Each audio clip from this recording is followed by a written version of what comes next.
রাতের আধারে যারা সিজদাতে রায়, দু চোখের শ্রুতে নদী যেন বয়। রাতের আধারে যারা সিজদাতে রায়, দু চোখের শ্রুতে নদী যেন বয়। ছলনার হাত ছানি যতই অসুখ, ছলনার হাত ছানি যতই অসুখ, পেছনে ফিরেও তাকায় না।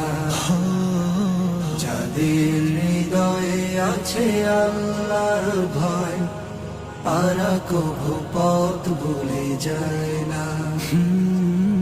আল্লাহর প্রেম ছাড়া এই দুনিয়ায় কারো কাছে কোনো কিছু চায় না। ও